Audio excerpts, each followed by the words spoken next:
U is equal to alpha 1, alpha 2, alpha 3 dot alpha n is any finite orthonormal set in an inner product space Vf and if beta belongs to Vf, then आपको यह proof करना है इसमें then summation I is equal to 1 to n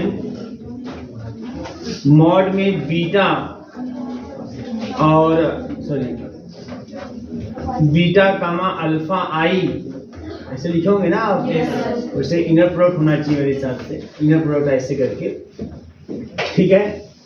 और is less than or equal to norm beta का square, ये आपका vessels inequality है, ठीक है। और ध्यान दीजिए इसमें कि सबसे पहले जो दिया है कि अल्फा 1 से लेके अल्फा n तक जो है u is equal to n दिया हुआ है कि अल्फा 1 से लेके अल्फा n तक ये जो आपका सेट है आर्थोनॉर्मल सेट है। क्या है? आर्थोनॉर्मल। देखिए एक होता है आर्थोगोनल, एक होता है आर्थोनॉर्मल, है ना। तो आर्थोगोनल में क्या होता है कि अगर कोई आर्थोगोनल वेक्टर किसे कहते हैं, ऐसे अगर दो वेक्टर अल्फा बीटा है तो अगर ये दोनों आर्थोगोनल है तो इनका डॉट प्रोडक्ट 0 होगा या इनका इनर प्रोडक्ट क्या होगा, 0 होगा, ठीक है ना। और आर्थोगोनल सेट क्या होता है, किसी सेट को हम आर्थोगोनल सेट कब कहते हैं, जब उस सेट का कोई भी दो वेक्टर उठाएं तो वो एक दूसरे के आर्थोगोनल में होना चाहिए, मतलब दोनों किसी भी दो को उठाने पर उनका डॉट प्रोडक्ट 0 आना चाहिए, उनका इनर प्रोडक्ट 0 आना चाहिए। तो ऐसे सेट को हम लोग बोलते हैं आर्थोगोनल सेट, ठीक है। आर्थोनॉर्मल क्या होता है, कब दो वेक्टरों को हम आर्थोनॉर्मल कहते हैं, तो आर्थोनॉर्मल सेट भी एक तरह का आर्थोगोनल सेट ही होता है। देखिए इसमें से मान लीजिए ये आपका आर्थोनॉर्मल सेट है, तो सबसे पहली बात तो ये आर्थोगोनल सेट भी है, तो ये भी जान लीजिए जो आर्थोनॉर्मल सेट होता है वो आर्थोगोनल सेट भी होता है, तो आर्थोगोनल सेट है। लेकिन साथ ही साथ यहाँ पे मतलब इसमें किसी दो वेक्टर को लोगे तो डॉट प्रोडक्ट इसका 0 आएगा। और लेकिन यहाँ पे एक एक्स्ट्रा प्रॉपर्टी यह होती है कि जो आर्थोनॉर्मल सेट होता है उसमें वो जितने भी वेक्टर होते हैं सबका नॉर्म 1 होता है। एक एक्स्ट्रा प्रॉपर्टी होती है कि आर्थोनॉर्मल सेट में भी कोई दो वेक्टर आप उठाओगे तो उसका इनर प्रोडक्ट आपको 0 दिखाई देगा, मतलब वो दोनों दूसरे के आर्थोगोनल के रूप में दिखाई देंगे। साथ ही साथ उन सभी वेक्टरों का नार्म क्या होगा, 1 होगा, सबका नार्म 1 होगा, यूनिटी होगा। बात समझ में आ रही है? तो ये चीज एक एक्स्ट्रा प्रॉपर्टी जुड़ जाती है। तो अगर नार्म 1 है सभी वेक्टरों का और आर्थोगोनल वाली प्रॉपर्टी को होल्ड करता है तो उसको हम आर्थोनॉर्मल कह देते हैं। तो आर्थोनॉर्मल सेट है, इसका मतलब कोई दो को लोगे इसमें से डॉट प्रोडक्ट 0 आएगा और इन सबका NAARM alpha 1, NAARM alpha 2, NAARM alpha 3 सबका जो नार्म आएगा वो 1 के बराबर आएगा, ठीक है। तो आप अभी देखेंगे जब आपको ग्राम सेगमेंट आर्थोगोनलाइजेशन प्रोसेस पढ़ाया जाएगा तो उसमें आपको मैं आर्थोगोनल वेक्टर निकालना सिखाऊंगा, आर्थोगोनल सेट निकालना, आर्थोनॉर्मल सेट निकालना सब बताऊंगा। वहां पे मैं चेक करके दिखाऊंगा आपको। देखिए आर्थोनॉर्मल है, किसी दो का इनर प्रोडक्ट 0 है और साथ ही साथ है ना सबका नार्म कितना है, 1 है। चलिए अब इसको प्रूव करते हैं, ध्यान दीजिएगा, इसको प्रूव करते हैं। तो इस इनइक्वालिटी को प्रूव करने के लिए हम लोग पहले लिख देते हैं here u is equal to, जो यहाँ पे u है alpha 1, alpha 2, alpha 3 dot dot डॉट अल्फा n, ठीक है ना, इज एन आर्थोनॉर्मल सेट। ये आर्थोनॉर्मल सेट है बेटा, आर्थोनॉर्मल सेट। तो अगर ये आर्थोनॉर्मल सेट है तो याद रखिएगा इसमें इसकी जो मेन खासियत यह होती है आर्थोनॉर्मल सेट है व्हेन इनर प्रोडक्ट आप कोई भी अल्फा आई अल्फा जे लोगे, ध्यान दीजिएगा मेरी बात, कोई भी अल्फा आई अल्फा जे लोगे आप तो इसका दो रिजल्ट आपको दिखाई देगा, ठीक है ना। ये 1 भी दिखाई देगा, 0 भी दिखाई देगा। अब ये 1 कब दिखाई देगा, when i is equal to j, और ये 0 कब दिखाई देगा, when i is not equal to j। अब इसका मतलब समझिएगा, इसका मतलब यह है कि जब i is equal to j होगा तो मान लीजिए i इक्वल टू j, मतलब मान लीजिए i इक्वल टू 1 है, i की वैल्यू 1 है, तो i इक्वल टू j है मतलब j की वैल्यू भी 1, तो अल्फा 1 अल्फा 1। तो आप जानते हैं कि इसे अल्फा 1 जब करोगे आप तो इसी को हम क्या बोलते हैं, नार्म अल्फा का स्क्वायर, तो नार्म अल्फा 1 का स्क्वायर। अब मैंने क्या बोला कि आर्थोनॉर्मल सेट की खासियत होती है कि आर्थोनॉर्मल सेट में कोई दो वेक्टर उठाएंगे आप तो उनका डॉट प्रोडक्ट, उनका इनर प्रोडक्ट 0 होगा। तो ये तो आर्थोगोनल में भी होता है, लेकिन इसमें एक्स्ट्रा प्रॉपर्टी क्या होती है कि आर्थोनॉर्मल सेट के हर एक वेक्टर का नार्म 1 होता है, तो इसका वैल्यू 1 हो गया। नॉर्म अल्फा 1 हो गया तो 1 का स्क्वायर 1 आएगा, इसका मतलब इसकी वैल्यू किसके बराबर आ जाएगी, 1 के बराबर। ये ऑर्थो नॉर्मल सेट है इसलिए इसकी वैल्यू 1 के बराबर हो जाएगी। और अगर i j के बराबर ना हो, मतलब अगर आपने अल्फा 1 अल्फा 2 ले लिया तो अल्फा 1 अल्फा 2 लेगा तो क्या रिजल्ट आएगा, 0 आएगा। ये इससे करने का मतलब है। बात समझ में आ रही है? मैं आपको शुरू में बता दिया हूं कि ऑर्थोगोनल सेट क्या होता है। ऑर्थोगोनल जो सेट होते हैं उसमें कोई भी दो वेक्टर अगर आप लेंगे तो उनका डॉट प्रोडक्ट या इनर प्रोडक्ट 0 आएगा। और ऑर्थोनॉर्मल सेट क्या होता है, ऑर्थोनॉर्मल सेट वेक्टरों का एक ऐसा सेट होता है जिसमें से कोई दो वेक्टर लोगे तो उनका डॉट प्रोडक्ट या इनर प्रोडक्ट 0 होगा ही होगा, साथ ही साथ उसमें उपस्थित हर एक वेक्टर का नाम 1 होगा। तो ये ऑर्थोनॉर्मल सेट है, ये ऑर्थोनॉर्मल सेट है। इसका मतलब कि इसमें से कोई दो वेक्टर लोगे तो उनका इनर प्रोडक्ट या डॉट प्रोडक्ट 0 होगा। डिस्टिंक्ट लोगे तब जैसे डिस्टिंक्ट लिया है यहाँ पे इस तरीके से। अगर सेम ले लोगे तो उसका वो नॉर्म में कन्वर्ट हो जाएगा और वो आपको 1 दे देगा, क्योंकि इसका नॉर्म, इसमें हर वेक्टर का नॉर्म कितना है, 1 है। नॉर्म अल्फा 1 भी 1 है, नॉर्म अल्फा 2 भी 1 है। बस समझ में आ रही है? तो ये ऑर्थोनॉर्मल सेट की खासियत होती है। तो मैं इसको लिखवा भी दूंगा, ऑर्थोनॉर्मल सेट हेडिंग करा के दिखा भी दूंगा कैसे इसकी कैसे इसका नॉर्म 1 आता है, ये भी दिखा दूंगा। ठीक है, तो अभी ये खासियत, तो इसको ऐसे भी दिखाया जाता है कि अगर सेम होगा तो नॉर्म में कन्वर्ट होगा और नॉर्म 1 होता है इसलिए 1 वैल्यू मिल जाएगा, और सेम नहीं होगा तो चूंकि ऑर्थोनॉर्मल सेट है तो ऑर्थोनॉर्मल सेट की एक प्रॉपर्टी और है कि कोई दो लेने पर इनर प्रोडक्ट 0 होता है तो 0 ही मिल जाएगा। तो ये हो गया इस तरीके से। आगे कहानी देखिए यहाँ पे, है ना, आगे कहानी देखिए क्या है। अब इसमें लेट कर लेते हैं कोई वेक्टर गामा, ठीक है, कोई वेक्टर गामा हम लेट कर लेते हैं, और ये जो गामा हम लेट कर लेते हैं वो समथिंग इस रूप में लेट करते हैं, beta minus summation i is equal to 1 to n, summation i is equal to 1 to n, और बीटा अल्फा i और अल्फा i इस रूप में मैं। अब बीटा कहाँ का एलिमेंट है, आपको लिखाया गया उसमें स्टेटमेंट में, बीटा कहाँ का है, Bf का। तो बीटा बिलोंग्स टू Bf, है ना, एंड आल्सो सॉरी Vf, ये जो गामा है ना ये भी बिलोंग्स टू Vf ही है। अच्छा, अब समझ में आ रहा हो भी ऐसा, जैसे हमने स्वार्ज इनइक्वालिटी में भी एक वेक्टर कंसीडर किया था, इसमें मैंने ऐसा क्यों कंसीडर किया, क्योंकि हमको देखो दिखाना है ये रिजल्ट, हमको ये इनइक्वालिटी होल्ड करते हुए दिखानी कि ये भी इनइक्वालिटी होल्ड करती है। अगर ऐसा सेट है हमारे पास, है ना, तो उस कंडीशन में अगर बीटा कोई भी हम वेक्टर स्पेस से लेंगे तो इस तरह की इनइक्वालिटी होल्ड करती हुई दिखाई देगी। तो आपको इस इनइक्वालिटी को, टारगेट है हमारा कि इस इनइक्वालिटी को दिखाना है ना, ये कोई रिजल्ट नहीं किसी की आप कुछ करो वही रिजल्ट लास्ट में आएगा, ऐसा नहीं है। बस समझ में, कुछ चीज में क्या होता है, कुछ चीज में यह होता है कि नहीं ये फार्मूला आएगा, कंफर्म यही फार्मूला आएगा, तो उसमें अगर आप किसी भी तरीके से आप चलेंगे, है ना, एक सिस्टमेटिकली चलेंगे, लास्ट में फार्मूला आपका आएगा, निश्चित आएगा। लेकिन यहाँ पे क्या है, यहाँ पे जो है ये इनइक्वालिटी होल्ड करेगी। ये कह रहा है कि अगर u ऐसा है, ऑर्थोनॉर्मल सेट है, बीटा कोई वेक्टर स्पेस का एलिमेंट है, तो ये इनइक्वालिटी यहाँ पे होल्ड करेगी। इसके अलावा भी बहुत सी इनइक्वालिटी होल्ड कर सकती है और नहीं भी कर सकती, बट ये वाली इनइक्वालिटी क्या करेगी, होल्ड करेगी। तो ये टारगेट है हमारा, इसको होल्ड करवा के दिखाना है मुझे। बात समझ में आ रही है? इसका प्रूफ मतलब इसको होल्ड करवा के दिखाना है, टारगेट है कि ये यहाँ पे होल्ड करेगी इनइक्वालिटी, ठीक है ना। तो आप ध्यान दीजिए, तो इसको मैं इस रूप में कैसे लिया तो उसको याद करना बड़ा आसान है बेटा। देखो हमको जो दिखाना है वो देख रहे हो ना, आप क्या दिखाना है, आपको इसको इससे लेस देन और इक्वल दिखाना है। तो इसीलिए मैंने यहाँ पे बीटा लिया हुआ है, मुझे है ना बीटा और ये बीटा अल्फा आई लिया हुआ समेशन करके, एक एक्स्ट्रा मैंने यहाँ पे अल्फा आई कुछ लगा दिया है और कुछ नहीं। तो इस तरह से आप दिमाग में बैठा सकते हैं कि इसको लाने के लिए ऐसा कुछ कंसिडर करेंगे तो वो रिजल्ट आपको होल्ड करता हुआ दिखाई देगा। बात समझ में आ रही है?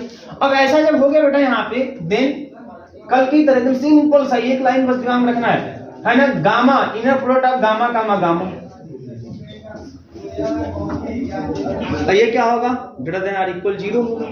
बस समझ में आ रही है ना, ये ना होता है inner product space greater than equal 0 होगा।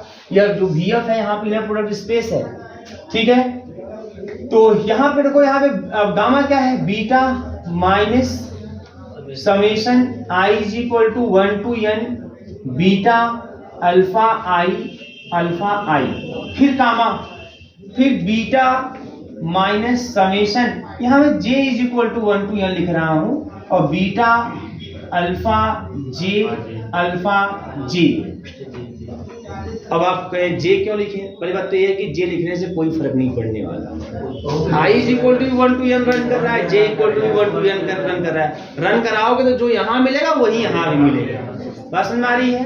अब मैं यहाँ ऐसा क्यों ले रहा हूँ, क्योंकि देखो जब इसका इसमें मल्टीप्लाई करोगे ना तो आई और जे थोड़ा अलग अलग रहेगा, तो आपको समझने में समझाने में मुझे आसानी होगी। अदरवाइज आप यहाँ आई लिख दीजिए, i is equal to 1 to n लिख दीजिए, कोई समस्या नहीं होगी। लेकिन थोड़ा सा दिमाग में आपको जोड़ डालना पड़ेगा हल्का सा, और कोई दिक्कत नहीं है। और जे है तो आपको समझना है कि चलो आई फिक्स कर दिया, जे को रन करा रहा हूँ, या जे को फिक्स करके आई को रन करा रहा हूँ। ऐसे में बोलूंगा आई फिक्स करके आई को रन करा रहा हूँ, लेकिन कंफ्यूज होने है कि आई फिक्स भी कर रहा है, आई रन भी करा रहा है, ये कौन सा नौटंकी कर रहे हैं। बात समझ में आ रही है? तो इसलिए यहाँ पे जे लिया गया, बट एक्चुअल में ये और ये दोनों एक ही हैं। आपका मन है तो आप यहाँ पे आई लिख सकते हैं, लेकिन वो समझिएगा अपने हिसाब से। एक आई फिक्स करिए, एक आई रन कराना है, ठीक है ना? तो इसलिए जे बस लिख दिया गया। अब यहाँ पे चलिए इसको हम इसका इनर प्रोडक्ट कराते हैं, तो पहले बीटा का बीटा से कराएंगे। बहुत तेज आप लोग, बीटा का बीटा हो गया यहाँ पे, ठीक है ना? ध्यान दीजिएगा। फिर इस बीटा का इसके साथ कराएंगे, बहुत ध्यान समझिएगा। जब बेटा इस बीटा का इसके साथ आप कराओगे तो देखो क्या मैं लिखने जा रहा हूँ, बहुत ध्यान से देखिए क्या मैं लिखने जा रहा हूँ। माइनस पहले तो होगा, है ना? समेशन होगा, j is equal to 1 to n होगा, है ना? और इसको मैं लिख दे रहा हूं बीटा अल्फा जे का कांजुगेट, और फिर बीटा अल्फा जे। अब आपके दिमाग में आ रहा है ये कहां से हो गया, है ना? आ रहा है कि नहीं दिमाग में आप लोगों के, है ना? कि किस तरीके से कर दिए। मैंने बीटा का इसमें किया तो बीटा का बीटा लिख दिया, लेकिन जब बीटा का इसमें किया तो मैं इसका कांजुगेट क्यों लिख दिया? देखो तो यहाँ पहला कौन है? बीटा, और दूसरा कौन है? यह। अब जानते हैं ये क्या है? Inner product of beta alpha जे, और बीटा अल्फा जे का जो रिजल्ट आएगा वो एक स्केलर आएगा, तीनों होता है ना? इनर प्रोडक्ट जब आप निकालते हैं तो स्केलर तो होता है। v क्रॉस v2 f जब करते हैं आप, कोई भी आप अल्फा का बीटा लोगे आप, तो आपको एक स्केलर मिलेगा। इनर प्रोडक्ट ऑफ अल्फा का बीटा क्या मिलता है? एक स्केलर मिलता है। तो जो इसको बीटा पहला एलिमेंट हो गया, उसका गुणा करना है इसमें, ये दूसरा एलिमेंट हो गया। तो दूसरे एलिमेंट में ये कौन है? स्केलर। और स्केलर जब बाहर निकलता है दूसरे वाले एलिमेंट से तो कॉन्जुगेट के रूप में निकलता है, इसीलिए मैंने कॉन्जुगेट छापा यहाँ पे। बहुत कंफ्यूजिंग होता है ये चीज, इसको जैसे ही समझना अपना समझ लीजिएगा, लिख लीजिएगा। किताबों में जैसे लिखा होता है बहुत कंफ्यूजन होता है कि ये कैसे लिख दिया, लेकिन समझिएगा यहाँ पे कि बीटा पहला एलिमेंट है और ये आपका दूसरा एलिमेंट है, और ये कौन है? स्केलर है ना? किसी भी दो का आप वेक्टर का इनर प्रोडक्ट लोगे तो स्केलर मिलता है, जैसा डिफाइंड है, आपको पता है इनर प्रोडक्ट, है ना? तो स्केलर है। तो स्केलर को जब दूसरे एलिमेंट से आप निकालोगे तो वो कांजुगेट के रूप में निकलता है, इसलिए मैंने इसका कांजुगेट लिख दिया। और फिर आगे कौन है? बीटा अल्फा जे का मैंने इनर प्रोडक्ट ले लिया, बीटा अल्फा जे का मैंने इनर प्रोडक्ट ले लिया। आगे देखो ध्यान से, फिर अब सेकंड का नंबर आ गया ना, सेकंड का नंबर आ गया माइनस। अब देखो बेटा, अब इसका गुणा जब इसमें करेंगे तो ये पहला एलिमेंट हो गया और ये दूसरा हो गया, देख रहे हैं ना? अब ये पहला ये दूसरा, और इसमें एक कौन है? स्केलर। तो अब जब इसको बाहर निकालोगे तो कोई कांजुगेट नहीं लगेगा, क्योंकि पहले एलिमेंट से जब स्केलर निकलता है तो कांजुगेट नहीं लगता है, दूसरे से निकलता है तो कांजुगेट के रूप में निकलता है। क्लियर है? तो देखो यहाँ पे लिखेंगे summation i is equal to 1 to n और बीटा अल्फा i, है ना? और फिर अल्फा आई बीटा। क्लियर है? इसमें कोई कांजुगेट नहीं है। बहुत कंफ्यूजन होता है कि ऐसे अपना लिख लीजिएगा, कहीं समझ लीजिएगा, है ना? कोई दिक्कत नहीं, ऐसे ही बन गया, कोई समस्या नहीं है, बना लीजिए, आपकी मर्जी है।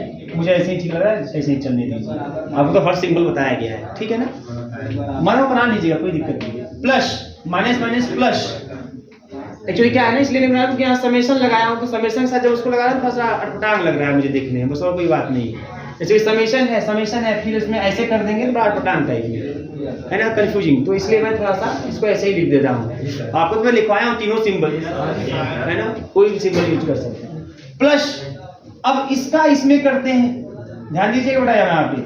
अब देखो ध्यान से, जब इसका इसमें करेंगे तो अल्फा आई का मल्टीप्लिकेशन जो इनर प्रोडक्ट होगा वो अल्फा जे के साथ होगा।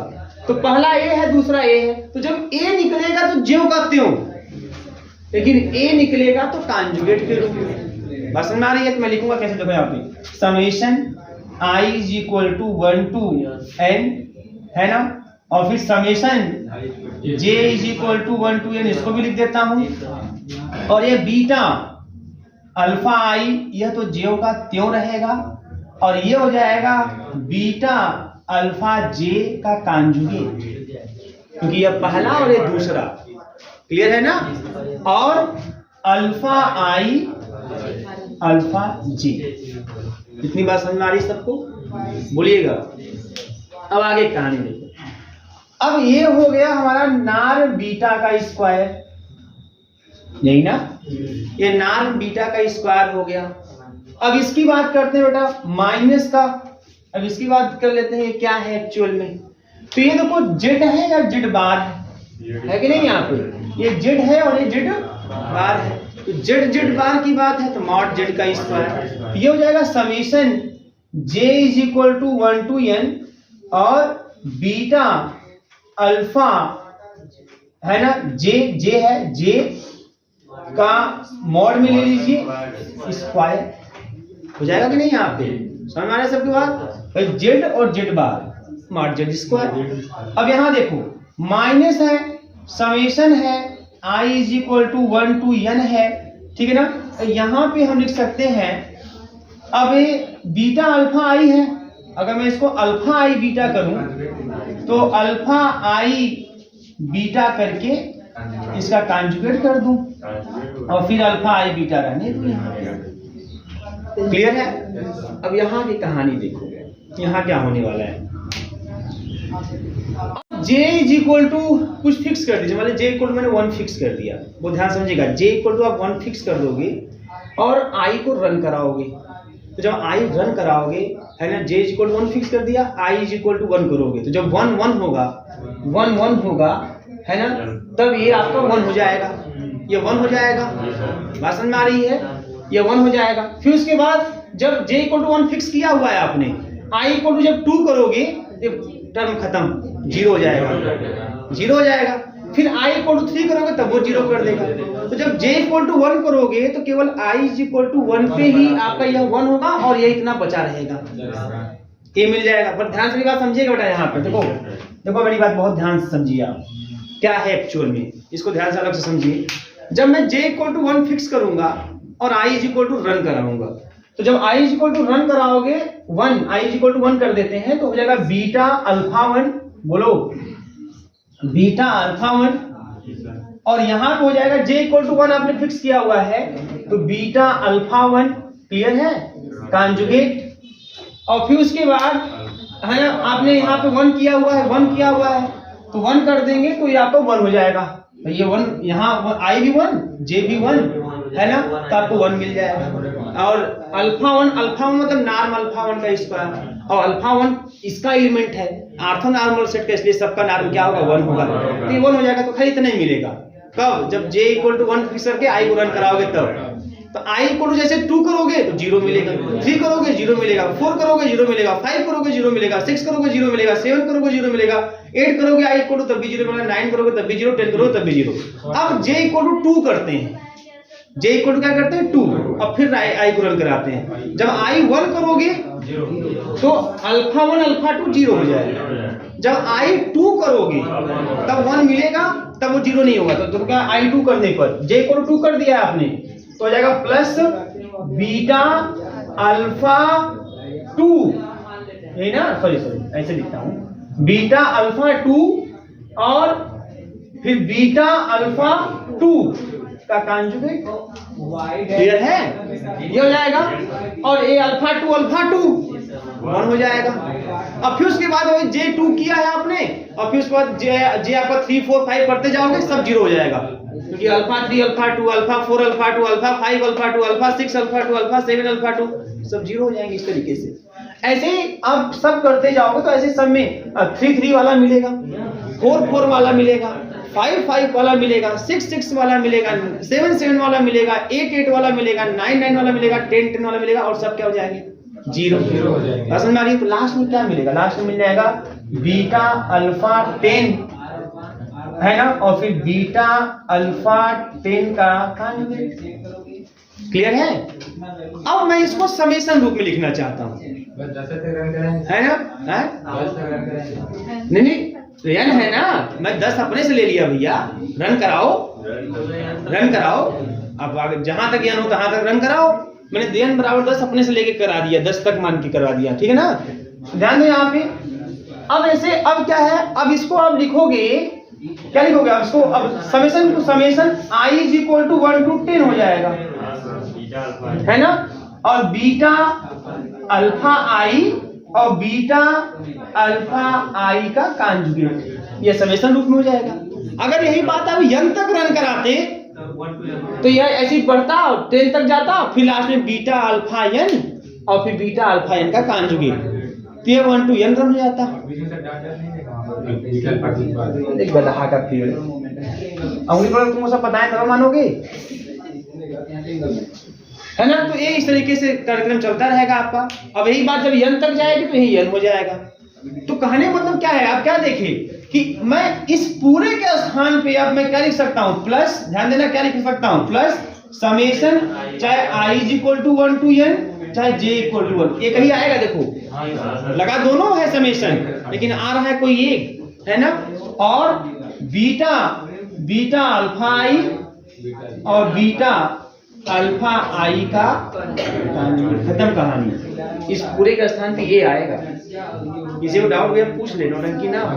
दोनों को रन क्यों नहीं करा रहे और करा भी रहे तो आई दोनों कराइए, कराइए, कैसे कराएंगे, करा दिखाइए तो समझिए। और पहले एक चीज और बहुत जरूरी है कि ऐसे कुछ मत बोल जाइए, ठीक है। पहले उसको अपने मन में विचार लीजिए कि क्या हो सकता है, उसके बाद ठीक रहेगा। ठीक, ध्यान दीजिए यहाँ पे। अब एक यहाँ पे कैसे गायब हो गया, क्या गायब हो गया, मैंने वहां सब कुछ चीजें बता दिया है आप लोगों को। वहां 10 तक रन करा दिया है, यहाँ n है तो n तक रन कराओगे तो वैसे ही आएगा, ठीक है। वही कहाँ चला गया, जब आप रन कराओगे आप आई को फिक्स करके j को, चाहे j को फिक्स करके आई को, ऐसे ही रन होता है, होगा, दोनों रन करेगा, रन दोनों कर रहा है। लेकिन कैसे कराओगे, एक को फिक्स करके दूसरे को रन पूरा करा लो, फिर दूसरे को फिर 1 से 2 करो, ये भी रन कर ही रहा है। j को 1 किया, फिर i 1 to n रन कर दिया, फिर j को हमने 2 किया, फिर i 1 to n रन कर दिया, फिर j को हमने 3 किया, फिर i रन कर देगा। j भी रन कर रहा है, ये भी 1 से n तक पहुंच रहा है। समझ में आई तो कॉम्बिनेशन पूरा। जब कॉम्बिनेशन बनाओगे तो जब डिफरेंट डिफरेंट आएगा तो 0 आएगा, और जब सेम सेम होगा तो 1 होगा। तो मतलब अल्फा आई अल्फा जे कहानी खत्म। ये या तो 0 होगा या तो 1 होगा। तो जब 1 1 हुआ है तो वही चीज बचेगा, वही चीज मैं लिखा हूं यहाँ पे, है ना। बस में आ रही है। ये ना हो बाद में कि ई कहाँ चला गया, एक के समेशन कहाँ चला गया, अब बाद में रट्टा मार लें कि नहीं अगले लाइन में इसको छोड़ देना है, इसको समेशन हटा देना है। ये वो कहानी ना, है ना। क्लियरिटी जब मैं कर रहा हूं तो आप क्लियर रहिए, कहीं दिक्कत हो भी पूछ लीजिए। अब देखिए यहाँ पे, देखिए यहाँ पे हो जाए क्या, यहाँ पे नाम बीटा का square minus summation j is equal to 1 to n, और ये भी मॉड में है ना, बीटा अल्फा j का स्क्वायर और minus summation i is equal to 1 to n, है ना। और यहाँ क्या हो जाएगा, यहाँ पे यह जगह आपका मॉड में है ना अल्फा आई बीटा का स्क्वायर और प्लस का summation i is equal to 1 to n, ये भी क्या हो जाएगा आपका, है ना, मॉड में बीटा कमा अल्फा आई का स्क्वायर, बोलिएगा स्क्वायर। अब देखो इसमें से एक तरफ कट जाएगा, है ना, यह इससे कट गया। अब इसमें भी नौटंकी ना हो कि सर क्या सर, कि सर ये आई है वहाँ जे है, ये कैसे कट गया। मैं पहले से चिल्ला रहा हूँ यहाँ पे कि आई इज इक्वल टू जे ही है एक्चुअल में, है ना। रन करा, नहीं समझा तो दोनों को रन करा लो, रन करा लो, इसको भी रन करा लो, इसको भी, वही आएगा इसमें, वही आएगा इसमें, सब कट जाएंगे। बस हमारी है तो ये कट गया। अब ध्यान दो एक चीज और यहाँ पे, तो अगर नान बीटा का स्क्वायर, ध्यान दीजिएगा, नान बीटा का स्क्वायर माइनस, अब तो लाना है summation i is equal to 1 to n, ठीक है ना। अब जो लाना है वहां देखिएगा, वहां पे बीटा अल्फा आई है ना, तो ए स्क्वायर के रूप में है, तो यहाँ पे इसको अगर आप बीटा अल्फा आई लिख दोगे तो कोई फर्क नहीं पड़ने वाला, याद रखिएगा। स्क्वायर के रूप में है ना, तो आप बीटा अल्फा आई कर दो, कोई फर्क नहीं पड़ने वाला। और ऐसे भी आप जानते हो यार, ये इनर प्रोडक्ट एक डॉट प्रोडक्ट होता है और डॉट प्रोडक्ट कम्यूटेटिव होता है ना, ऐसा आपको पता है। डॉट प्रोडक्ट क्या होता है? कम्यूटेटिव। तो आप इस तरीके से कर सकते हो, नो कोई प्रॉब्लम नहीं है, कोई प्रॉब्लम नहीं। स्क्वायर भी है, अगर कहीं प्रॉब्लम आएगी तो स्क्वायर संभाल लेगा उसको, ठीक है ना। तो ये रिजल्ट आ गया। अब किसके बराबर आ रहा है? गामा कामा गामा की, इनर प्रोडक्ट गामा कामा गामा की। सिंस आप जानते हो कि जो गामा कामा गामा होगा यह ग्रेटर देन आर इक्वल 0 होगा, है ना। इसका मतलब कि यह भी तब होगा, ये दूसरी उसी के बराबर है ना। इसका मतलब बीटा नार्म बीटा का square minus summation I is equal to 1 to n और मॉड में है ना beta sorry inner product of beta alpha i का स्क्वायर है ना, सॉरी मॉड में इसका स्क्वायर ए भी ग्रेटर देन आर इक्वल 0 होगा। समझ आ रही है? इसका मतलब इसको जब पक्षांतर कर दोगे तो नार्म बीटा का square greater than or equal to हो जाएगा summation I is equal to 1 to n mod में बीटा अल्फा आई के स्क्वायर की, या ये वाला उससे क्या हो जाएगा? लेस हो जाएगा। स्क्वायर रूट कर लोगे या तो है ना, ये भाई यहाँ पे स्क्वायर नहीं है क्या? क्या है? एक मिनट देख लीजिए आप, स्टेटमेंट में ही यहाँ स्क्वायर रहेगा, ठीक है, स्क्वायर रहेगा, स्क्वायर आएगा, ठीक है। स्टेटमेंट बना लीजिए, तो बोला स्टेटमेंट बना लीजिए। यहाँ पे summation I is equal to 1 to n inner product of beta alpha i का मॉड का square less than or equal to beta का स्क्वायर, नार्म बीटा का स्क्वायर, ठीक है। इसको ये जो रिजल्ट है क्या लिख देंगे आप? ये आ जाएगा, ठीक है, कोई समस्या नहीं है। अब कहीं पे कोई दिक्कत तो पूछ लीजिए। देखो है मुश्किल से 5-6 लाइन का पूरा है ना, लेकिन है कि कहाँ पे क्या चीजें हैं, ऐसे मनमान वैल्यू तरह नहीं लिखना है। तो जहां पर भी कोई दिक्कत हो n की वैल्यू फिक्स कर लो, 4, 5, 6, 10 कुछ फिक्स करके रन करा के उस हिसाब से देख लोगे, सब कुछ समझ में आ जाएगा। लेकिन कुछ करोगे अपने से तब, है ना। और एक चीज और आप लोग घर जाके प्रैक्टिस करिए, कैसे दोनों को दौड़ाएंगे एक साथ। चलो भैया आगे चलो कंटिन्यू कर, है ना। तो एक बेसिस इनइक्वालिटी हो गया, हेडिंग करिए आप लोग, हैं आर्थो नॉर्मल सेट। अब क्या मैथ पढ़ोगी? आर्थो नॉर्मल सेट, ठीक है, आर्थो नॉर्मल सेट कौन कर रहा है जी? आधा मैथ खत्म, मैथ पूरा 100% हो जाएगा। ध्यान दीजिएगा, आर्थो नॉर्मल, तो पहले देखिए ध्यान से, ये बात नहीं, आर्थो नॉर्मल सेट, ठीक है ना। अब किस सेट को हम लोग बोलते हैं? Ortho normal. मैंने आप लोगों को आर्थोगोनल बताया था, आर्थोगोनल। तो आर्थोगोनल सेट क्या होते हैं कि आर्थोगोनल सेट में अगर आप कोई भी दो वेक्टर लेते हैं तो उनका इनर प्रोडक्ट या डॉट प्रोडक्ट 0 होता है। और आर्थो नॉर्मल सेट हम उस सेट को कहते हैं जिसका कोई भी दो वेक्टर ले, मान लीजिए यस कोई आर्थो नॉर्मल सेट है, let S be a orthonormal set, be a orthonormal set, S कोई आर्थो नॉर्मल सेट है। देन अगर ऐसी स्थिति में अगर आर्थो नॉर्मल सेट है तो पहली स्थिति कि अगर आप कोई भी अल्फा यस में लोगे तो जो inner product of alpha comma alpha होगा ये आपको 1 मिलेगा। क्या मिलेगा आपको? 1। इसका मतलब that is norm alpha is equal to 1। क्यों ऐसा? क्योंकि आप जानते हैं कि जो नॉर्म अल्फा होता है ना, इसका स्क्वायर जो होता है वो इसके बराबर होता है। तो अगर यह 1 है तो ये भी 1 होगा, 1 का रूट तो 1 होता है। क्लियर है? इसके बाद दूसरी प्रॉपर्टी यह है कि अगर कोई दो आप यस से कोई दो एलिमेंट आपने ले लिया, डिस्टिंक्ट अलग अलग दो वेक्टर अगर आपने ले लिया तो इनका जो इनर प्रोडक्ट होगा वो आपको मिल जाएगा 0। ठीक है ना। ऐसी दो प्रॉपर्टी रखने वाला जो सेट यस है वेक्टरों का सेट, उसे हम क्या बोलते हैं? Ortho normal set. तो यहाँ पे यस आर्थो नॉर्मल सेट की कैटेगरी में आएगा। बात समझ में आ रही है? अब इसी को ऐसे भी लोग लिख के दिखाते हैं कि अगर यस, ध्यान दीजिएगा, if S be orthonormal set, S be orthonormal set, और मान लीजिए यस जो आर्थो नॉर्मल सेट है अब उसमें जो एलिमेंट हैं वो मान लेते हैं इस तरीके से हैं, एलिमेंट मतलब जो वेक्टर हैं अल्फा 1 अल्फा 2 से लेकर अल्फा n तक, ये जो वेक्टर है, ठीक है ना। तो अगर ये ऑर्थोनॉर्मल सेट है तो आपको दो रिजल्ट देगा, ये दो रिजल्ट देगा, 1 देगा 0 देगा। 1 कब देगा? जब i is equal to j, मतलब inner product of alpha i और अल्फा j की जो वैल्यू आएगी है ना वो 1 आएगी कब? जब i is equal to j होगा, मतलब जब सेम होगा alpha 1 alpha 1 alpha 2 alpha 2 alpha 3 alpha 3, तो आपको 1 मिलेगा और 0 मिलेगा जब n i is not equal to j। लिख लीजिए, छाप लीजिए, ऑर्थोनॉर्मल सेट होता है। इतना बड़ा इंपॉर्टेंट टॉपिक है, हेडिंग करिए Gram Schmidt ऑर्थोगोनलाइजेशन process. Gram Schmidt ऑर्थोगोनलाइजेशन, हाँ SCHMIDT, Gram Schmidt ऑर्थोगोनलाइजेशन process, Gram Schmidt ऑर्थोगोनलाइजेशन process.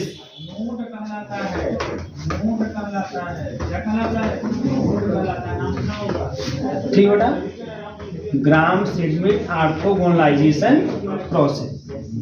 अब ध्यान दीजिएगा, ग्राम श्मिट ऑर्थोगोनलाइजेशन प्रोसेस है क्या, इस प्रोसेस से करते क्या है। देखिए आपको एक वेक्टरों का सेट दे दिया जाएगा, बात समझ में आ रही है, एक वेक्टरों का सेट दे दिया जाएगा और बोला जाएगा आपसे कि वो जो वेक्टरों का सेट है उसे ऑर्थोगोनल सेट में कन्वर्ट कीजिए, उसे ऑर्थोनॉर्मल सेट में कन्वर्ट करिए। बात समझ में आ रही है, जैसे नाम है ना ऑर्थोगोनलाइजेशन प्रोसेस, तो मतलब आपको वेक्टरों का एक सेट दिया जाएगा, उसे ऑर्थोगोनल सेट या ऑर्थोनॉर्मल सेट में क्या करना होगा? कन्वर्ट करना होगा। उस वेक्टर के सेट से हमें एक ऐसा सेट बनाना होगा जो सेट या तो ऑर्थोगोनल होगा या तो ऑर्थोनॉर्मल होगा। बात समझ में आ रही है, वो बोलेगा कि ऑर्थोगोनल बनाना है कि ऑर्थोनॉर्मल बनाना है, और सब सीख लेंगे यहाँ पे कि ऑर्थोगोनल कैसे बनाते हैं, कैसे ऑर्थोनॉर्मल बनाते हैं। तो जब बनाएंगे तो जो नया सेट तैयार होगा ना, आप देखेंगे कि वो अगर ऑर्थोगोनल सेट रहेगा तो किसी दो का गुणा करने पे आपको 0 दिखाई देगा, और अगर ऑर्थोनॉर्मल सेट बनाए रहेंगे तो किसी दो का मल्टीप्लिकेशन करने पर है ना, डॉट प्रोडक्ट लेने पर जो डिस्ट्रिक्ट वाले उनका रिजल्ट 0 दिखाई देगा और सबका नार्म जो है वो 1 भी आपको दिखाई देगा। बात समझ में आ रही है, तो ये पूरे प्रोसेस में होता है। तो चलिए सबसे पहले इसका एक स्टेटमेंट लिखते हैं, हल्का सा कुछ डिटेल लिख देते हैं, है ना। थ्योरम के रूप में लिखिएगा बेटा, एवरी फाइनाइट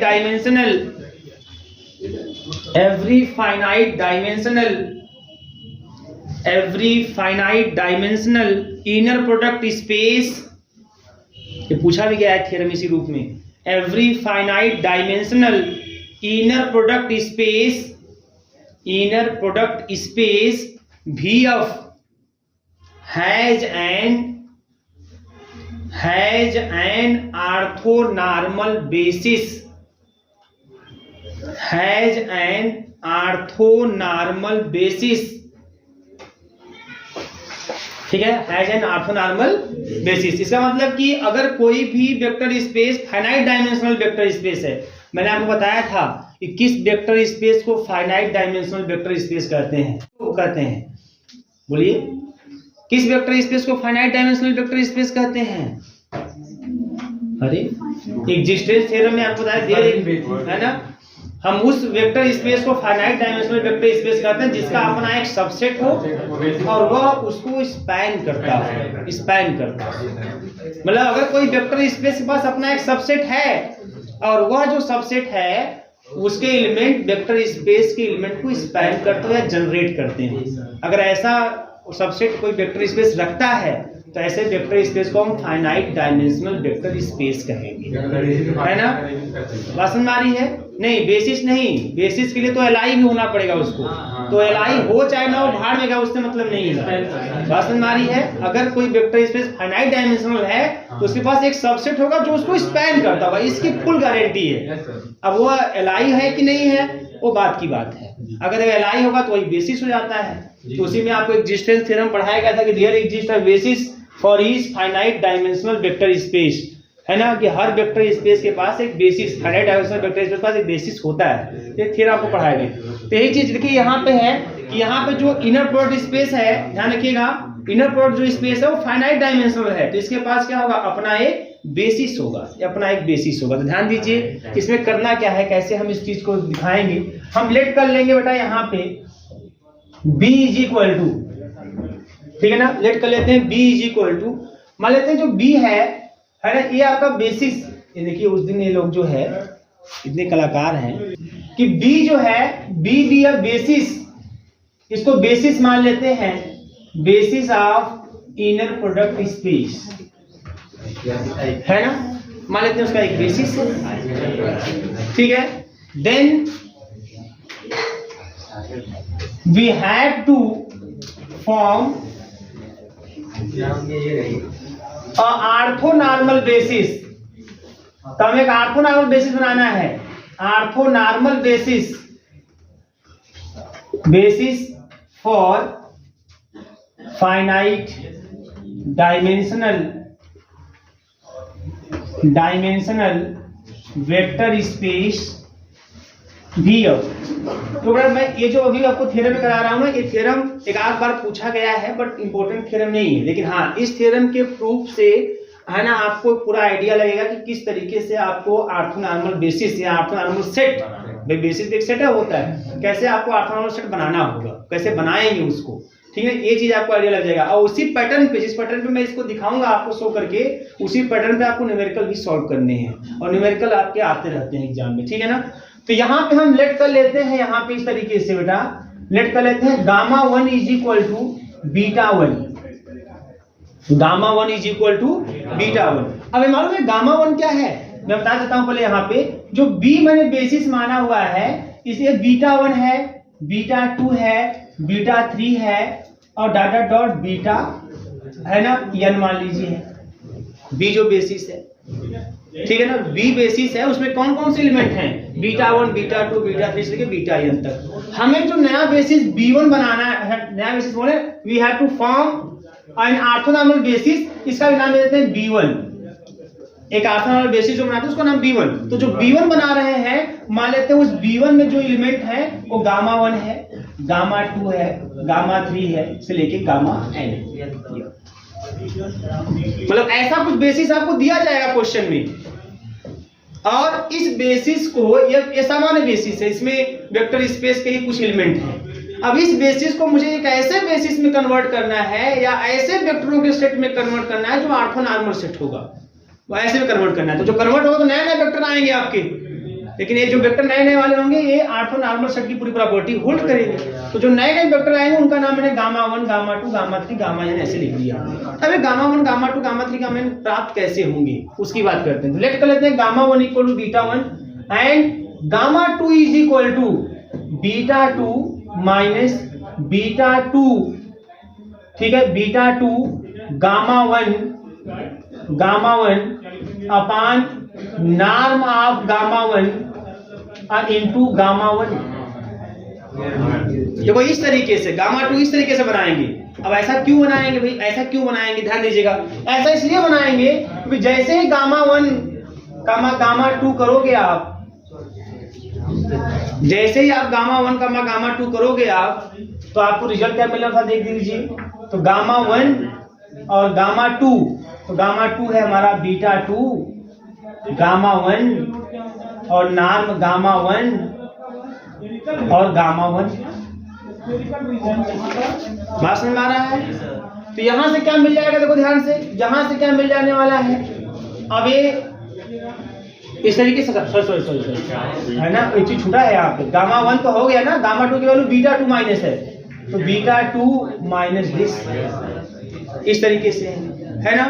तो यहाँ रिजल्ट क्या मिल जाने वाला है आपको, रिजल्ट मिल जाएगा आपको इस तरीके से, गामा 1 और बीटा 2 और माइनस का, बोलिएगा माइनस का, और यहाँ पे जब इसके साथ मल्टीप्लाई करेंगे तो ये जो भी है बीटा 2 गामा 1, ठीक है ना, अपान नॉर्म गामा 1 नॉर्म गामा 1 है ना, और इसका इसमें करेंगे तो ऐसे हो जाएगा बेटा गामा 1 और गामा 1, ठीक है ना। और शायद मेरे हिसाब से बेटा यहाँ पे एक चीज और है कि यहाँ पे स्क्वायर मानिएगा, स्क्वायर, तब जाके सेट हो पाएगा पूरा। बात समझ आ रही है। अच्छा ध्यान दीजिए यहाँ पे, ये ऐसे हो गया। अब इससे क्या प्रॉफिट होने वाला देखिए ध्यान से, ये गामा 1 और बीटा 2 और माइनस का ये बीटा 2 है ना, और गामा 1 आपको अगर याद होगा तो ये कॉन्जुगेट के रूप में आएगा। क्यों आएगा कॉन्जुगेट रूप में? तो जब गुणा करेंगे इसका इसमें तो दूसरा वाला पार्ट है और ये स्केलर होता है, तो क्या बताएगा इनर प्रोडक्ट से जो इनर प्रोडक्ट होता है एक्चुअली मैपिंग होती है V क्रॉस V से F में। तो कोई भी ऑर्डर पेयर पे जब आप इनर प्रोडक्ट लगाओगे तो रिजल्ट एक स्केलर आएगा, और जब दूसरे टर्म से स्केलर निकलता है तो एज ए कॉन्जुगेट निकलता है, इसलिए कॉन्जुगेट के रूप में लिख दिया गया है ना। तो ये जब कॉन्जुगेट, सर अब कॉन्जुगेट को लगा दीजिए इस पर, जब लगा देंगे तो किसके बराबर आएगा? ये आएगा गामा 1 बीटा 2 के बराबर आएगा, और यहाँ पे जाएगा नॉर्म गामा 1 का स्क्वायर, और ये भी क्या हो जाएगा? नॉर्म गामा 1 का स्क्वायर। इससे ये कट जाएगा और ये इससे ये कट जाएगा, रिजल्ट हो जाएगा 0। बात समझ आ रही है? मतलब जो इस तरीके से गामा 2 लिया गया, जो इस तरीके से गामा 2 लिया गया, गामा 1 के क्या है? ऑर्थोगोनल है ना। 10 gamma 2 is orthogonal to gamma 1। Clear है? इसी प्रकार से अगर आप कंसीडर करो, लेट कर लेते हैं, अगर हम यहाँ पे कंसीडर कर लें गामा 3 की बात करें तो गामा 3 को कैसे लोगे? देखिए तरीका देखिएगा यहाँ पे, beta 3 minus beta 3 gamma 1 upon norm gamma 1 का स्क्वायर इनटू गामा 1, फिर माइनस का बीटा 3 फिक्स रहेगा। अब गामा 2 पैटर्न पकड़िएगा, एक्चुअल में कोई थ्योरम विशेष नहीं, पैटर्न है। कैसे आपको जब आप लगाएंगे ग्राम सेंटीमीटर ऑर्थोगोनल तो ऐसे ही क्यों मान के लगाएंगे? यही फार्मूला क्यों लगाएंगे? क्योंकि इस फार्मूले से मैं दिखा रहा हूं कि इस तरीके से लगाने पर जो हमें वेक्टर मिलेंगे वो ऑर्थोगोनल होंगे, वो ऑर्थोनॉर्मल की प्रॉपर्टी होल्ड करेंगे। इसलिए फार्मूले पे ही मैं जस्टिफाई कर रहा हूं इस थ्योरम के माध्यम से, ठीक है ना। तो यहाँ पे हो जाएगा बीटा 3 गामा 2 और यहाँ नॉर्म गामा 2 का स्क्वायर और गामा 2। बात समझ आ रही है? अब यहाँ पे we can see that also, see that आप देख सकते हैं, अभी क्या देख सकते हैं मालूम है? अगर आप गामा 3 के साथ आप गामा 1 को मल्टीप्लाई करो, इनर प्रोडक्ट लो, तो 0 मिलेगा। अभी गामा 1 से मल्टीप्लाई कर दीजिए सबको, आपको मिलेगा। और इतने नहीं, आप गामा 3 से आप गामा 2 को भी इनर प्रोडक्ट के रूप में लो, तब भी 0 मिलेगा। इसको आप देख सकते हो, जैसे मैंने यहाँ पे लिया है गामा 1 गामा 2 को करके, ऐसे आप गामा 1 गामा 3 या गामा 3 गामा 1 या गामा 2 गामा 3 या गामा 3 गामा 2 करके देखेंगे, आपको ये भी रिजल्ट ऐसे कट पिट के सब क्या दे देगा? 0 दे देगा। अच्छा, ये प्रोसेस ऐसे ही बढ़ता जाएगा, ऐसे ही बढ़ता जाएगा, और गामा 1 गामा 2 गामा 3 ये सब ऐसे ही तैयार होते चले जाएंगे। वो ध्यान समझेगा, ऐसे ही तैयार होते चले जाएंगे। तो लास्ट में मैं बोलूं गामा n क्या होगा, या मान लो गामा k कर देता हूं, चलो गामा k है ना। जब गामा k की बात करते हैं तो गामा k क्या हो जाएगा? इसी पैटर्न पे देखो, तो गामा k है तो बीटा k हो जाएगा, है ना बेटा, माइनस। अब ये आपका beta k gamma 1, beta k अगले वाले में गामा 2, फिर बीटा के गामा 3, ऐसे ही आपका रन करता जाएगा, है ना।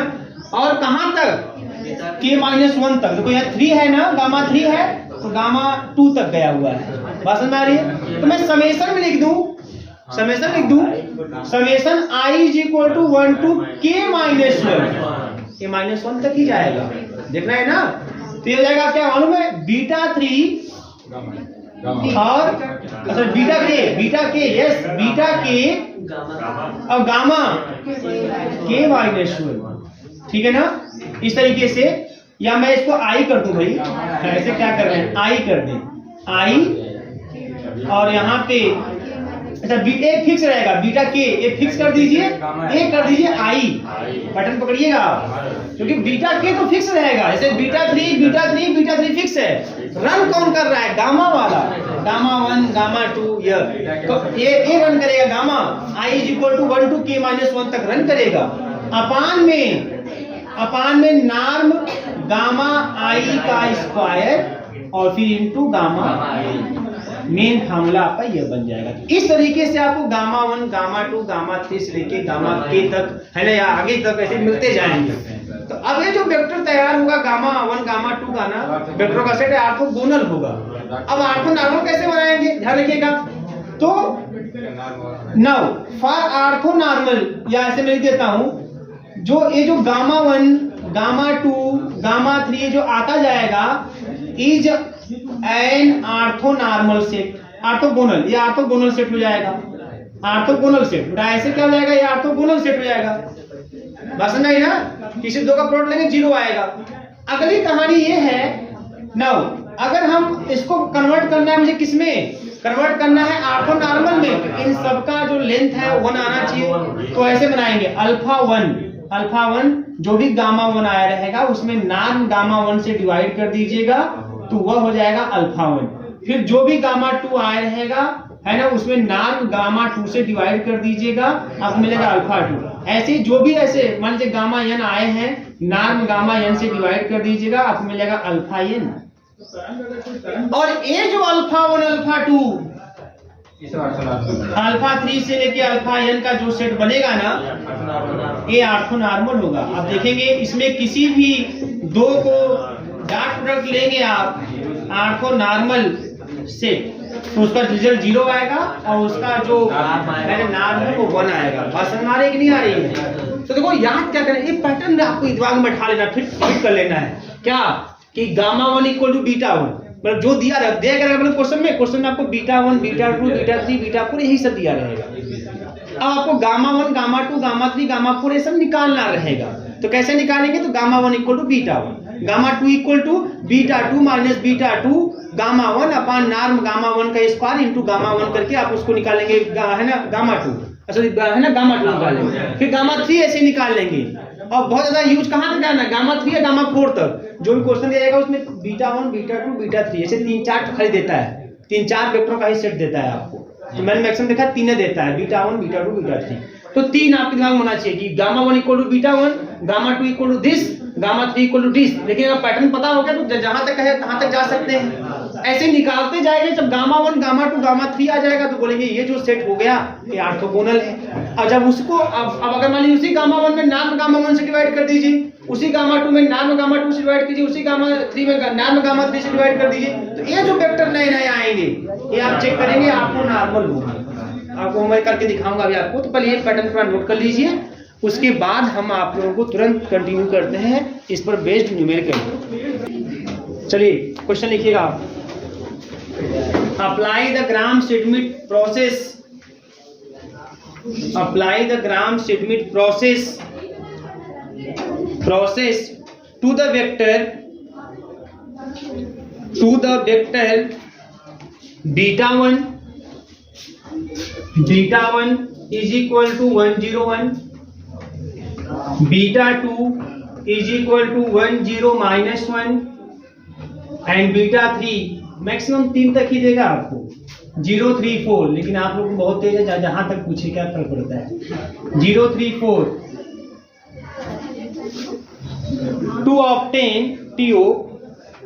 to obtain an orthonormal basis,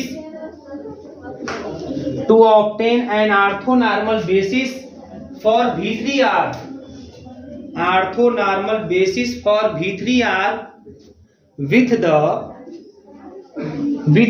standard inner product, with the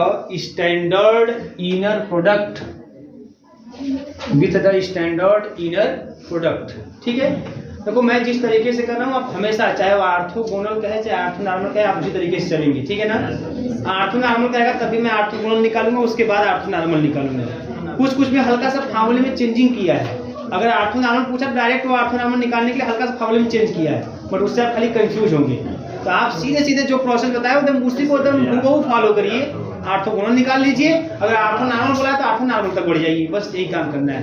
ध्यान दीजिए यहाँ पे सबसे पहले गामा 1 गामा 2 गामा 3 निकालना है। तो गामा 1 इक्वल टू पहले बीटा 1 और ये हो गया 101, ये तुरंत साफ कहानी। अब gamma 2 is equal to beta 2 minus beta 2, ऐसे लिख देता हूं, बीटा 2 गामा 1 नान गामा 1 का स्क्वायर और इंटू गामा 1। तो इसका मतलब बीटा 2 क्या भैया, बीटा 2 1 0 -1 और माइनस का फिर बीटा 2 गामा 1। ध्यान दीजिएगा, बीटा 2 गामा 1 ऐसे बगल में निकालिए, बीटा 2 गामा 1 होगा क्या, inner product of beta 2 gamma 1। तो बीटा 2 का मतलब हो गया बेटा आपका 1 0 -1 और गामा 1 जो है वो बीटा 1 है 1 0 1। देखो कैसे निकल रहा है, ध्यान दीजिए ना, ये मतलब वही है, तो बढ़ाएंगे मत आप लोग, ये वही है, कंफ्यूज मत होइएगा आप लोग, ठीक है ना। मैं इसको अलग से निकाल ले रहा हूँ यहाँ पे। अब इसको गुणा करते हैं, जैसे डॉट प्रोडक्ट लेते हैं, डॉट प्रोडक्ट उसी फर्स्ट का फर्स्ट में, सेकंड का सेकंड में, थर्ड का थर्ड में। तो 1 × 1 1 प्लस 0 × 0 0 और प्लस 1 × -1 है ना, -1। ये कितना आ गया, ये 0 आ गया। क्लियर है। तो बीटा 2 गामा 1 0। अगर ये 0 नहीं आया होता तो कोई 3 टपल आता है ना, और उस 3 टपल का फिर इसमें मल्टीप्लाई करते हैं, फिर इसमें मल्टीप्लाई करते हैं। और नान गामा 1 कैसे निकालते, गामा 1 के स्क्वायर, नान गामा 1 के स्क्वायर निकालने के लिए गामा 1 का गामा 1 में मल्टीप्लाई करते हैं। तो यहाँ बेटा ये तो 0 हो गया ना, ये 0 हो गया। जब ये 0 हो गया तो पूरा टर्म में 0 हो जाएगा, है ना। 0 और नान गामा 1 का स्क्वायर इंटू गामा 1 क्या फर्क पड़ता है, छोड़िए, तो ये मिल जाएगा सीधे सीधे 1 0 माइनस, ठीक है, क्या बताओ, ठीक है ना। अब गामा 3 फार्मूला बीटा 3 माइनस का है ना, बीटा 3 गामा 1 फिर गामा 1 अपान नान गामा 1 का स्क्वायर और फिर बीटा 3 गामा 2 नान गामा 2 का स्क्वायर और गामा 2 ये हो जाएगा यहाँ पे। क्लियर है सबको। अब बीटा 3 गामा 1 निकालो, ठीक है ना, बीटा 3 गामा 1 ध्यान दीजिएगा, बीटा 3 गामा कहाँ पे, अच्छा यहाँ सॉरी माइनस बीटा 3 गामा 1। तो बीटा 3 क्या है यहाँ, बीटा 3 0 3 4 है ना, और गामा 1 जो है वो बीटा 1 है 1 0 1, ठीक है बेटा यहाँ पे। क्लियर है। अब देखो क्या मिलने वाला है यहाँ से, ठीक है, क्या मिलने वाला है उसको देख लीजिए। तो यहाँ से मिल जाएगा 0 × 1 है ना, क्या मिल जाएगा 0 × 1 0 और प्लस का 0 और प्लस का 4 है ना। तो बीटा 3 गामा 1 कितना मिल गया, 4 मिल गया, तो यह 4 मिल गया। अब 4 का अच्छा 4 हो गया, अच्छा ये भी निकाल लो, गामा बीटा 3 और गामा 2 भी निकाल लो, बीटा 3 गामा 2 भी निकाल लो। तो बीटा 3 कितना है हमारे पास 0 3 4 और गामा 2 क्या है हमारे पास, है ना, गामा 2 मतलब बीटा 2 ही है 1 0 -1 है ना। अब ऐसा गुणा कर लो बेटा, तो 0 0 माइनस का 4 ये आ गया। आपको ये दोनों रिजल्ट भी चाहिए। नान गामा 1 का स्क्वायर क्या होगा, यह होगा गामा 1 गामा 1 गामा 1 गामा 1, यही तो होगा, डिफाइन किया गया है। तो गामा 1 मतलब 1 0 1 और फिर 1 0 1। क्लियर है ना। तो यहाँ क्या मिल जाएंगे आपको 1 × 1 0 × 0 1 × 1 2 आ गया। ये नार्म गामा 1 का स्क्वायर 2 आ गया। इसी तरीके से नार्म गामा 2 का स्क्वायर गामा 2 और गामा 2 वही है जो गामा 1 है ना। तो ये भी कितना आएगा 2 ही आएगा। गामा 2 तो वही है ना जो गामा 1 है, वही तो आया था आपका। कहाँ गया गामा 2 -11। अच्छा ये गामा 2 इसके बराबर है ना, मतलब बीटा। तो ये जगह कितना 1 0 कर लेता हूँ मैं, यहाँ कर ही लेता हूँ, है ना। अच्छा जी कर लीजिए। तो ये गामा 2 है कितना, गामा 2 है आपका 1 0 -1। कर ही लो क्या करना है 1 0 -1 क्या करता है यहाँ पे 1 0 2 तो आ रहा है 2 आ रहा है, ठीक है ना। फिर 2 ही आ गया दोनों। अब रख दो यहाँ बेटा, रखो यहाँ पे। कैसे देखो रखेंगे यहाँ पे बीटा 3, तो बीटा 3 है 0 3 4 माइनस बीटा 3 गामा 1 4, एक स्केलर आएगा, फिर गामा 1 क्या है 101 अपान नॉर्म गामा 1 का स्क्वायर 2 आ गया, माइनस बीटा 3 गामा 2 क्या है, तो माइनस का 4 है तो प्लस का 4 हो गया, फिर गामा 2 क्या है 10 माइनस 1 है और ये आपका 2 हो गया। क्लियर है?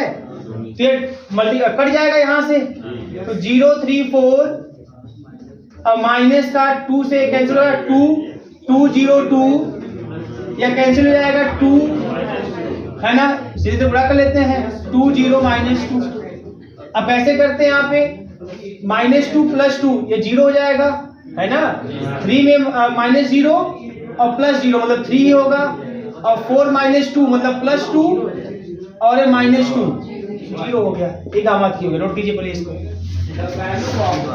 सारे से तुरंत इसको कर लीजिए, ये भी निकाल लीजिए, क्या नाम गामा 3 भी निकाल लीजिए, तो गामा 1 गामा 2 निकाल ही चुके हैं तो फिर बहुत एक्स्ट्रा काम बाकी नहीं है। नाम गामा 3 भी निकाल लीजिए, जो नाम गामा 3 निकालेंगे हो जाएगा कितना गामा 3 है ना, इसका मतलब बेटा ये क्या हो जाएगा 0 3 0 0 3 0 मतलब 0 × 0 + 3 × 3 + 0 × 0 मतलब 9 इसका स्क्वायर कंफर्म ना, इसका स्क्वायर 9 हो गया। अब बेटा बहुत ध्यान समझिए यहाँ पे, तो देखो जो ए सेट होगा यस जिसमें गामा 1 गामा 2 गामा 3 आएगा, बहुत ध्यान से देखना यहाँ पे गामा 1 कितना है हमारे पास जो बीटा 1 है 101 और गामा 2 क्या है हमारे पास 10 हाँ वेरी गुड 10 -1 और गामा 3 क्या है हमारे पास 030। अब बड़ा एक चीज देखो ध्यान से यहाँ पे, एक चीज अपने से देखो चेक करके, किसी भी दो को लो रिजल्ट देखो 0 आया कि डॉट प्रोडक्ट लो, इसको लो अगर तो 1 × 1 1 0 × 0 1 × -1 मतलब -1 0 आ जाएगा, इसका इसमें गुणा करो तब भी 0 आएगा, इसका इसमें गुणा करो तब भी 0 आएगा, इसका मतलब ये ऑर्थोगोनल सेट है, इसको ऑर्थोगोनल सेट करते हैं, तो ये ऑर्थोगोनल सेट हो गया, ऑर्थोगोनल सेट ये ऑर्थोगोनल सेट हो गया। अब ऑर्थोनॉर्मल सेट क्या होगा S = इसको लिखते हैं α1 α2 α3 और ये किसके बराबर होगा α1 किसके बराबर होगा gamma 1 upon norm of gamma 1 खाली इतना है और gamma 2 upon norm of gamma 2 और gamma 3 upon norm of gamma 3 है ना। अब गामा 1 कितना है सबको पता है आपको है ना, कितना है गामा 1, तो गामा 1 है हमारे पास 101 और नॉर्म गामा 1 कितना √2 तो जाएगा 1/√2 और 101 या चाहो तो डिवाइड ही कर दो तो जाएगा इतना, मैं ऐसे कर देता हूँ 1/√2 0 और 1/√2 क्लियर है। फिर गामा 2 में नॉर्म गामा 2 से, तो गामा 2 कितना है 10 - 1 है, इसका भी अपन नॉर्म गामा 2 करेंगे तो √2 हो जाएगा, तो जाएगा कितना 1/√2 और 0 - 1/√2 क्लियर है बेटा। फिर तीसरा गामा 3 अपान नॉर्म गामा 3, तो यह गामा 3 है और इसका नाम निकालेंगे तो 3 स्क्वायर का है 3, तो 3 से भाग दे देंगे तो 0 1 0 आएगा कि नहीं आएगा। अब बेटा देखो ये सेट देखो, इसमें भी किसी दो का गुणा करो, इसका इसमें करो 0 आएगा, इसका इसमें करो 0 आएगा, पहले का तीसरे में करो 0 आएगा और साथ ही साथ अगर इसका नाम निकालो, इसका नाम निकालो इस वाले का, तो इसका स्क्वायर 1/2 प्लस इसका स्क्वायर 0 प्लस इसका स्क्वायर 1/2 1/2 प्लस 0 प्लस 1/2 1 आएगा। इसका नाम निकालो तो इसका भी 1 आएगा, इसका नाम निकालो ये भी 1 आएगा। इसका मतलब कैसा सेट हो गया है ना, तो यस डायस कर लो, ये आपका ऑर्थोनॉर्मल सेट ऐसे ही निकालते हैं बेटा, बहुत बड़ी बात नहीं है, अगर आप आराम से समझेंगे कोई दिक्कत नहीं है। ऐसे ही छापना है, कुछ भी एक्स्ट्रा प्रयास, कुछ भी एक्स्ट्रा किताब में कुछ देख के आप गुमराह मत होइएगा, आप पूरा हुबहू ऐसे ही फॉलो करिएगा, आपका सब कुछ सही रिजल्ट आएंगे। नोट कर लीजिए।